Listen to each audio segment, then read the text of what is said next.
Hello guys दोस्तों, मैं उम्मीद करता हूँ आप सब ठीक होंगे।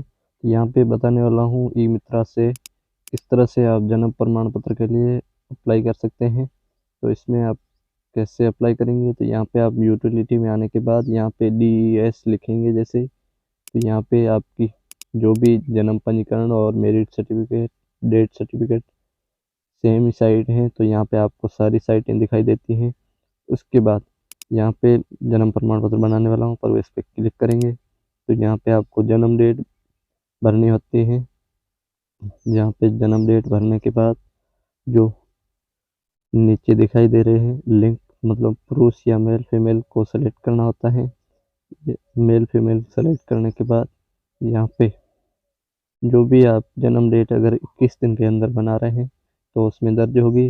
अगर 21 दिन से ऊपर वाला बना रहे हैं तो यहाँ पे आपको जो आज्ञा पत्र जारी होता है उसमें दर्ज की हुई होती हैं वो डालनी है। तो यहाँ पे मैं जो 1 बरस से ज़्यादा का बनाने वाला हूँ तो यहाँ पे सेलेक्ट कर लेते हैं। जो भी पहले आपको सन सेलेक्ट करना होता है, उसके बाद आपको मंथ और उसके बाद डेट। फिर आप जैसे सेलेक्ट करेंगे तो यहाँ पे आपकी डेट सेलेक्ट हो जाएगी। सेलेक्ट होने के बाद लिंक का चयन करना होता है, तो यहाँ पे मैं चयन कर लेता हूँ। जो भी डेट है उसका मैंने चयन कर लिया। उसके बाद यहाँ पे आप देख सकते हैं जो मेल फीमेल जो जेंडर का ऑप्शन आ रहा है उसमें जो भी आपका है, मेल है या फीमेल है, उसको सेलेक्ट करना होता है। इसमें आपको ध्यान रहे जन आधार नंबर रसीद संख्या डाल सकते हैं, जन आधार संख्या खुद डाल सकते हैं। तो इसमें अगर आपका जन आधार में नाम नहीं है तो यहाँ से आप बिल्कुल नाम के बिना जन्म प्रमाण पत्र के लिए अप्लाई नहीं कर सकते हैं, क्योंकि जो न्यू जन्म प्रमाण पत्र बनाने के लिए जो जन आधार की संख्या होना कंपलसरी है, तो उसमें से आपको नाम सेलेक्ट करना होता है। डायरेक्ट आप नाम नहीं लिख सकते क्योंकि ये जन आधार पे ही कर दिया गया है। पहले क्या था, ऑनलाइन डायरेक्ट हो जाता था। इसमें यही बदलाव किया गया है जन्म प्रमाण पत्र में। तो पहले आपको जन आधार में नाम दर्ज करना होगा, उसके बाद यहाँ पे आपको जन्म प्रमाण पत्र के लिए अप्लाई करना होगा। तो यहाँ पे आपको जन आधार से पहले नाम को सेलेक्ट करना होता है। उसके बाद ऑटोमेटिक नाम हिंदी और इंग्लिश में फिल हो जाता है। उसके बाद फादर का नेम हिंदी में और इंग्लिश में फिल करना होता है। उसके बाद यहाँ पे पिता का आधार नंबर यहाँ पे दर्ज करना होता है। यहाँ पे आपको जो कॉलम दिखाई दे रहे हैं इस पे जैसे क्लिक करेंगे तो यहाँ पे आपके जो आधार नंबर है वो टिक लग जाएगा, मतलब राइट लगने के बाद आपका यहाँ पे सही का निशाना लगता है, तो यहाँ पे आपका बिल्कुल सही है। तो यहाँ पे नीचे दिखाई दे रहे हैं इस कॉलम में आपको माता का नाम डालना है। जो शिशु की माता का नाम है वो यहाँ हिंदी में डालना होता है। उसके बाद यहाँ पर इंग्लिश में नाम डालेंगे। इंग्लिश में नाम डालने के बाद जैसे आप इंग्लिश में नाम डालेंगे उसके बाद नीचे कॉलम दिखाई दे रहे हैं उसमें आपको माता का आधार नंबर फिल करना होता है। तो यहाँ पे मैंने इंग्लिश में नाम डाल दिया है। उसके बाद जहाँ पे आपको दिखाई दे रहे हैं आधार नंबर फिल करने होते हैं, यहाँ पे फिल भी कर सकते हैं, कंपलसरी इतना नहीं है। तो यहाँ पे आपको जो जिला है वो सेलेक्ट करना है। उसके बाद पंचायत समिति, उसके बाद ग्राम पंचायत जैसे आप सेलेक्ट करेंगे।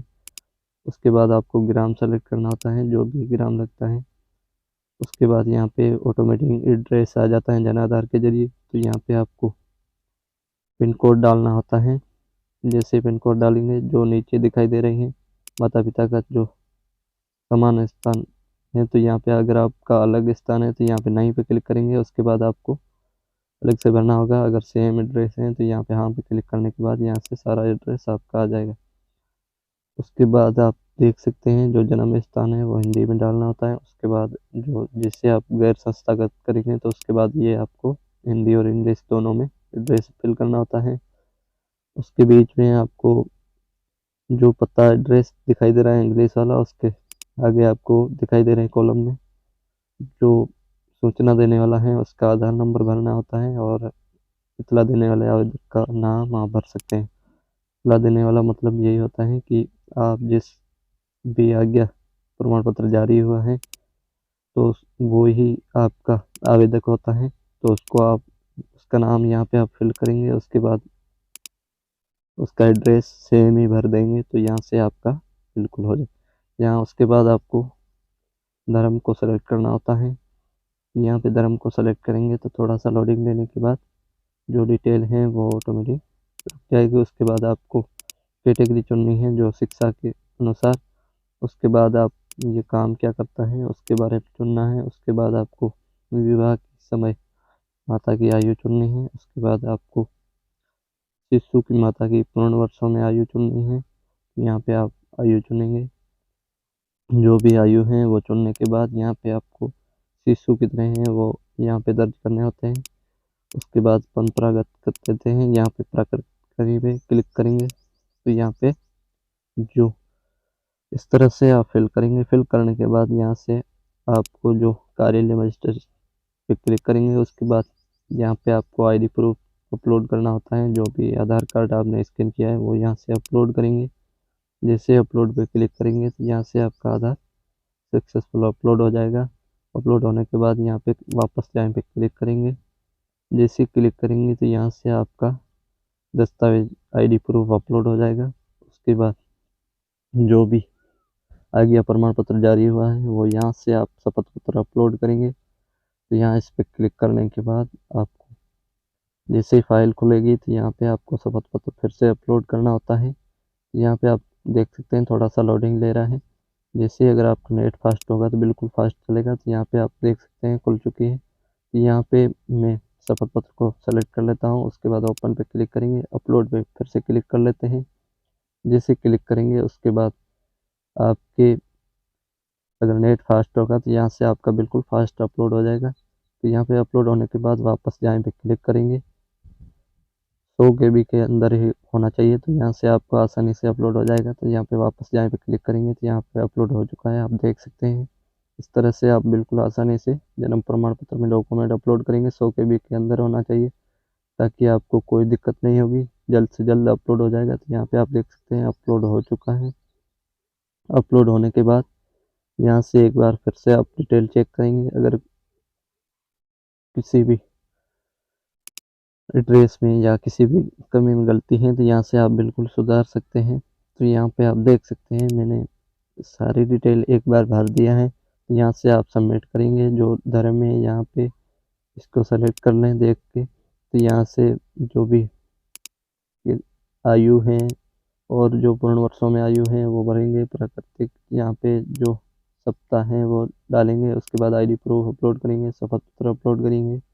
उसके बाद यहाँ से आपको एक बार देख के पूरी सारी डिटेल भरनी होती है। तो यहाँ पे आप देख सकते हैं फिर से मैंने समझाने के लिए बताया है आपको। तो यहाँ पे आपको प्रूफ को सेलेक्ट करना होता है। यहाँ पे आपको जन्म डेट और यहाँ पे जन आधार संख्या इस तरह से आप बिल्कुल आसानी से भर सकते हैं। तो यहाँ पे मैंने बताने के लिए आपको ये तीर के निशाने लगाए हैं इसलिए ताकि आपको विस्तार से समझ में आ सके। तो यहाँ पे आप देख सकते हैं ये नाम दिखाई दे रहे हैं, इसमें से आपका जो भी नाम है वो सेलेक्ट करेंगे। उसके बाद इस तरह से बिल्कुल आप आसानी से जो जन्म प्रमाण पत्र में डिटेल होती है वो भर सकते हैं। यहाँ पे पहले हिंदी में फिर इंग्लिश में, इसलिए मैंने ये आपको तीर लगाकर समझाने का प्रयास किया है। तो यहाँ पे आप देख सकते हैं जो कैप्चा दिखाई दे रहे हैं यहाँ पे फिल करेंगे। फिल करने के बाद जैसे इंद्राज पे क्लिक करेंगे तो यहाँ से आपका फॉर्म सबमिट हो जाएगा। अगर किसी भी फॉर्म में गलती होती है तो यहाँ पे आपको एरर दिखा दिया जाएगा। तो यहाँ पे पूरा फॉर्म आप फिर एक बार चेक कर लें। चेक करने के बाद आप सबमिट इंद्राज पे क्लिक करेंगे तो यहाँ से आपका फॉर्म सबमिट हो जाएगा। अगर सही होने की दिशा में यहाँ पे आपका फॉर्म सबमिट हो जाता है। अगर यहाँ से आपका एड्रेस गलत है तो यहाँ पे नहीं होता है तो इस पर क्लिक करना है। क्लिक करने के बाद जैसे क्लिक करेंगे तो यहाँ पे आप देख सकते हैं इनवैलिड एड्रेस आ रहा है। तो इसमें आपको कुछ एड्रेस में दिखाई दे रहे गलत हैं तो इसमें आप एड्रेस को सुधारना होगा। तो यहाँ पे जो जन्म स्थान है वो सुधार करना होगा। उसके बाद यहाँ से सबमिट हो पाएगा। तो यहाँ पे आप देख सकते हैं सबमिट नहीं हो पा रहा है। तो यहाँ पे मैं एड्रेस को एक बार फिर से चेंज कर लूँगा। यहाँ पे आप देख सकते हैं जो जन्म स्थान अंग्रेजी में एड्रेस दिखाई दे रहा है, इसको सुधारना है। तो यहाँ पे एरर यही मिला था, इसको एक बार फिर से हटा देते हैं। यहाँ पे फिर से ये हटा देते हैं, जो बीच में कोमा लगा हुआ था वो यहाँ पे फिल नहीं हो रहा है। तो फिर से अंदर पे क्लिक कर लेते हैं, फिर भी इनवैलिड बता रहा है। तो यहाँ पे इसमें कुछ भी एड्रेस में कमी है तो यहाँ पे वो भी सही करनी होगी। तो यहाँ पे आप देख सकते हैं कहाँ पे भी इसमें कुछ भी रहने की वजह से यहाँ पे इंद्राज नहीं हो रहा है। जैसे इंद्राज पे क्लिक करेंगे फिर से भी इनवैलिड एड्रेस बता रहा है। यहाँ पे आप देख सकते हैं जो भी इसमें आप बीच में दूरी या कोमा लगाते हैं तो यहाँ पे नहीं हो पा रहा है। तो इसमें आपको ये बिल्कुल ध्यान रखना है, कोमा बीच में होने की वजह से यहाँ से सबमिट नहीं होता है। तो यहाँ पे आप देख सकते हैं जन्म स्थान में ही एरर आ रहा है। तो दोबारा से मैं इसको हटा देता हूँ, हटा के फिर दोबारा से एड्रेस को फिल कर लेता हूँ। जो भी एड्रेस हैं वो फिल करेंगे। फिल करने के बाद यहाँ पे आप देख सकते हैं जो एड्रेस है इसको मैं हटा देता हूँ। हटाने के बाद यहाँ पे फिल कर लेता हूँ। फिल करने के बाद यहाँ पे इंद्राज पे क्लिक करेंगे तो यहाँ से फॉर्म आपका बिल्कुल आसानी से सबमिट हो जाएगा। इंद्राज होने के बाद जो फॉर्म है वो प्रिंट करके रख सकते हैं। तो इस तरह से आप बिल्कुल आसानी से जन्म प्रमाण पत्र के लिए ऑनलाइन कर सकते हैं। धन्यवाद।